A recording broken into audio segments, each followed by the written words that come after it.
Good morning, my wonderful students. How are you today? I hope you are all fine.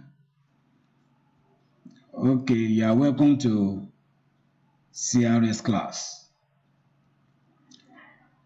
Kindly settle down, bring out your writing materials and your Bibles. Yes, thank you for doing that. Today, we shall be considering another topic titled Christians and Persecution. Christians and Persecution. Let us look at the learning objectives. By the end of this lesson, you should be able to explain how persecution and suffering are part of the effects of witnessing for Christ. 2. Mention how Christ was also persecuted. 3. Recognize that suffering strengthens the faith of Christians. And lastly, describe the right Christian attitude to persecution and how some Christians are being persecuted in some parts of Nigeria. But before we proceed, let's look at the correction of the last assignment on concern for one's nations. Concern for one's nations. Question 1. What did you learn from Nehemiah's role in the reconstruction of the city walls? Let's check the answer. Nehemiah showed a spirit of love for his nation. 2. Nehemiah motivated his people into action. 3. Nehemiah's faith in God was demonstrated through prayer. Question 2. Explain how Nehemiah received the news about the state of affairs in Jerusalem. Answer. 1. This made Nehemiah sad, and he wept bitterly. He then fasted and prayed for several days. He requested for his freedom from the king. He was allowed to go. On his arrival in Jerusalem, he delivered the king's letter to the governors of the provinces. In the letters, it was written that the materials needed by Nehemiah for the construction of the city be supplied to him.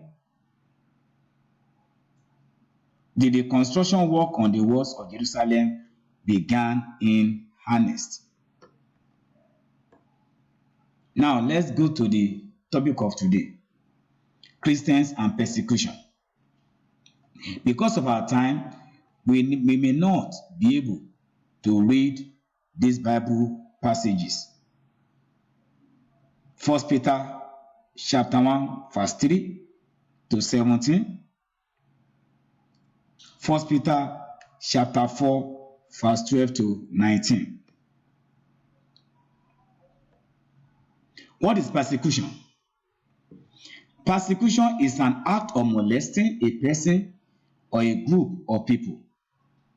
It involves harassment, intimidation, oppression, incarceration, and physical assault, which may lead to death of the victims.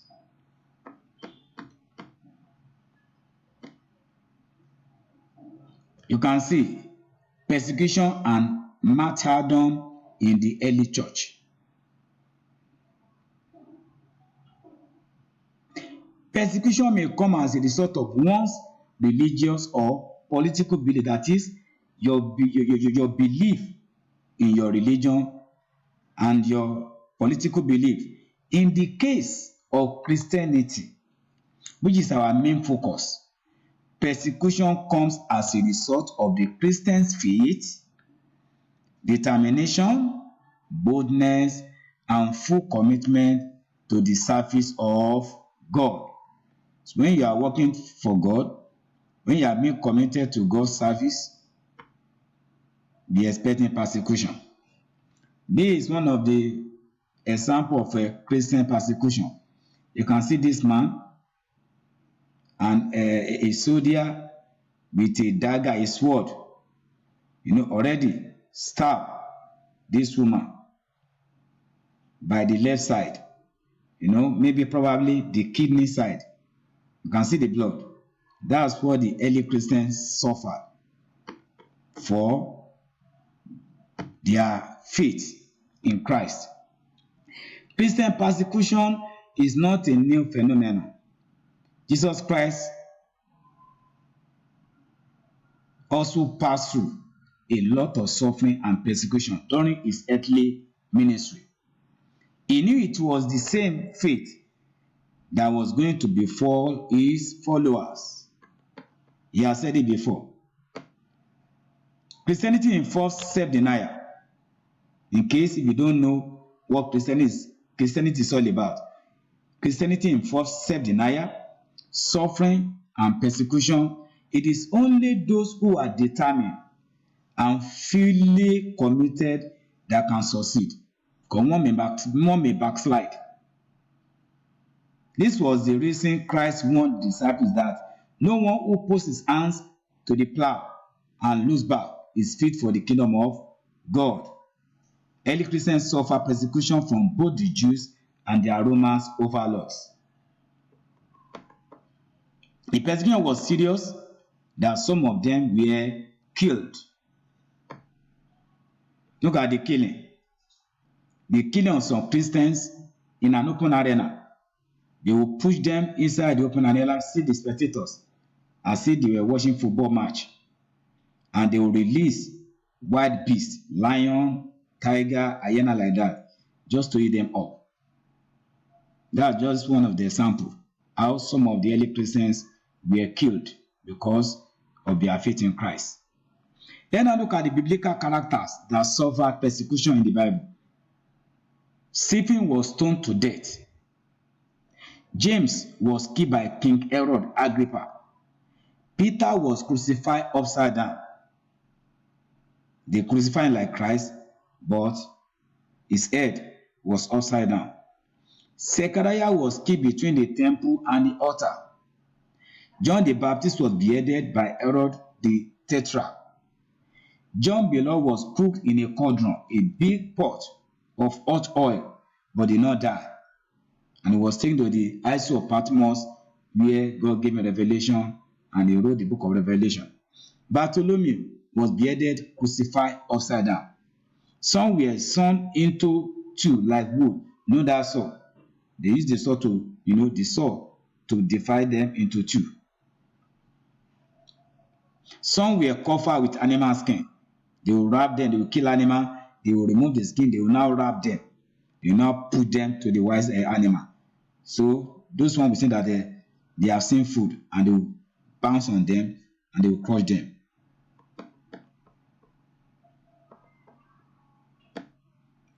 In Nigeria, most of those who embraced Christianity at the early stage were ostracized, that is, blackballed or banished, that is to ban a person from a city or in their community.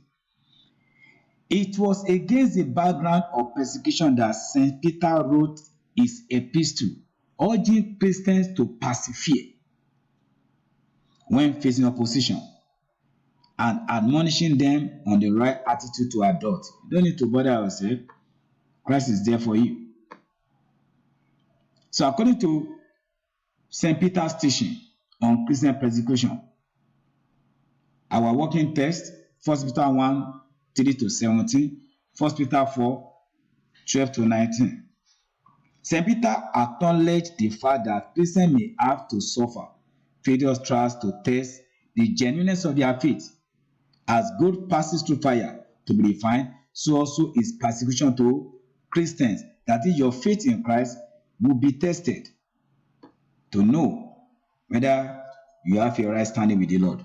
He advised Christians to rejoice in the face of their persecutions, because without seeing Christ, they love him. Without him, they believe in him. The outcome of their faith will make them obtain salvation of their souls. That's why he said, rejoice when you are facing persecution. The reward for Christian persecution. St. Peter advised Christians who are facing persecution to rejoice, for they are sharing in the suffering of Christ, and they will also rejoice with him in his glory. If they are reproached for Jesus' sake, they are blessed. That's the first reward, because the Spirit of God's glory is upon them. That's number 2. You have the glory of God upon you, because you share, in the suffering of Christ, and you are blessed for that. What are the virtues of Christians? Virtues Christians should manifest to show their joy during persecution. 1. They should not conform to carnal desires of the world. They should remain sober and hopeful of the glory and salvation that will be there when Jesus will be revealed by his second coming. The fear of God should be their watchword, because God is an imperial judge. He's coming to judge the whole world. They should remain forever in their Christian faith, unshaken by any wind or persecution, the affliction of the enemy or Satan. They should also always praise God in time of sadness and joy. When things are going on smoothly, praise God. When things are not going smoothly, praise God. Do not say, because you are passing through this, you now be talking against God, you now be calling God's names, or you are now saying, God, I will not serve you again. If you don't serve God, what will you serve? That means you will serve what is not up to God. And devil is very smart. He will do what? He will quickly arrest the soul of such person and will keep such soul for destruction. That will not be our portion in the mighty name of Jesus. So, when you are passing through opposition, persecution, you have to rejoice. God will see you through, and God will fight your cause for you, because you are sharing, or you are a partaker of Christ's suffering. That's why he said in his word, he said, you should be of good cheer, that in this world you will see and suffer tribulation. But be of good cheer, I have overcome the world.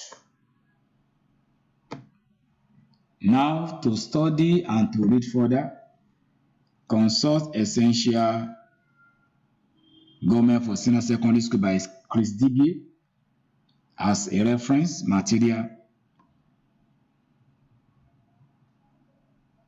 Essential,